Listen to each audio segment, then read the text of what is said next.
Hello internet and welcome back to the most inquisitive channel on YouTube, Life's Biggest Questions, the place where we nominate ourselves as tribute and then instantly regret such a poor life decision. What's going on, guys? As per usual, I'll be your disembodied voice for today's dive into the unknown as we paint ourselves in highly advanced visual effects that we seemingly learned from decorating cupcakes and ask the question, what if the Hunger Games were real for 7 days? Roll the clip. Oh my god, Peter! Peter!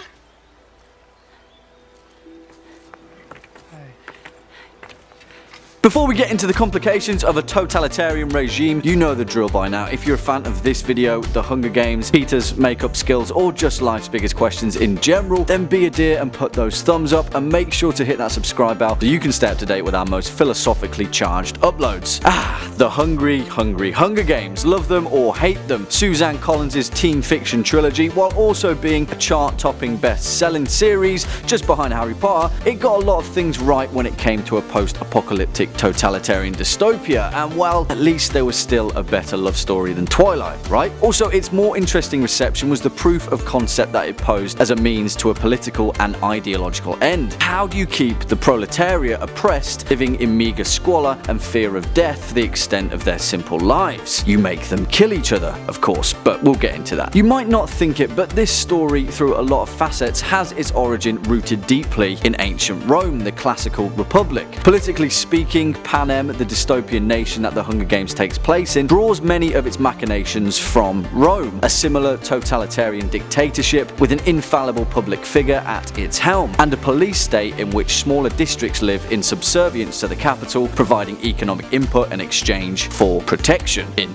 inverted commas. But before we get into the meat and bones of that, well, there's a much better version of this story that I believe is a better snapshot into the mindset of a totalitarian regime under the sacrificial sect of statehood, and a better backbone for our question. Battle Royale, a novel written in 1996 by Japanese author Koshin Takami, where just like with the ancient gladiators of Rome, the authoritarian Japanese government known as the Republic of Greater East Asia annually forces a class of high school students to slaughter each other as a means to instill terror in the nation's population and curb any attempts at rebellion. It's a showcase of a government's power, and nothing instills fear more than the threat of being killed by your best friend, because survival of the fittest and all that. Well, what if the world observed 7 days of these same programs? Forget the notion of hypothetical science fiction. Let's break down how a government would even get to this point, never mind on a week-long basis. Let's take Europe as an example and say that in the last decade, an authoritarian wave of political philosophy has swept its way across the European Union after the fallout of a catastrophic war, famine, or disease, resulting in a similar scenario of George Orwell's superstate in 1984. France, Germany, Britain, Spain, Scandinavia, and many other countries united under the same banner, just like Panem, with an all-powerful capital that calls the shots. Let's say it's Paris for sake of argument. Well, 741 million people live in Europe, and I don't know about you, but that's a hell of a lot of people to keep in check. Let's say then that for 7 days we had 7 Hunger Games spread out across the continent, all operating simultaneously at sites in Scandinavia, Britain, Iberia, Central Europe, the Baltic, Southern Europe, and Eastern Europe. In the Hunger Games novels, the nation of Panem is Latin for bread, a direct reference to the satirical Roman poet Juvenal, circa 100 AD, who said that the citizens of the capital had sold their civic responsibility in return for Panem et circenses, or bread and circuses. Basically, they wanted for nothing more than to frolic around in luxury while the rest of the working nation slaved away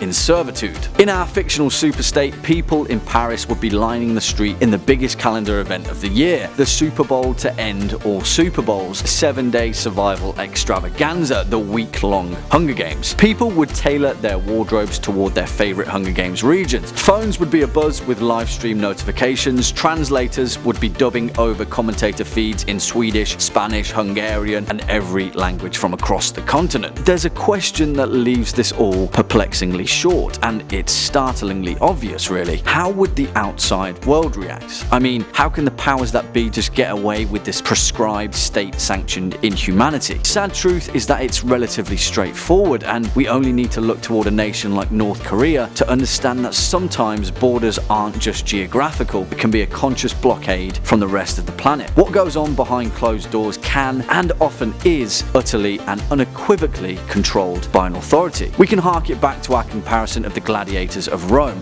where an entire class of people were sanctioned to battle for their lives in a blood sport of entertainment for the masses. It was said that glory was often found in the arena, but in reality, its true purpose was to serve as to a distraction from the real threat, the real enemy. And just like Katniss Everdeen found out in Mockingjay, the real reason that the powerful few fear the powerless masses. Well, unfortunately, that's all we've got time for in today's video. Thanks for sticking around, folks. How do you think a real-life Hunger Games would pan out? What would your survival tactics be? Would you pull a Peter, paint yourself, and hide in a hole? Speak your mind in the comment box down below. If you'd like to continue on with your question and binge, feel free to hit that playlist floating shortly above. As per usual, I've been your host, Jack Finch. You've been watching Life's Biggest Questions, and until next time, take it easy.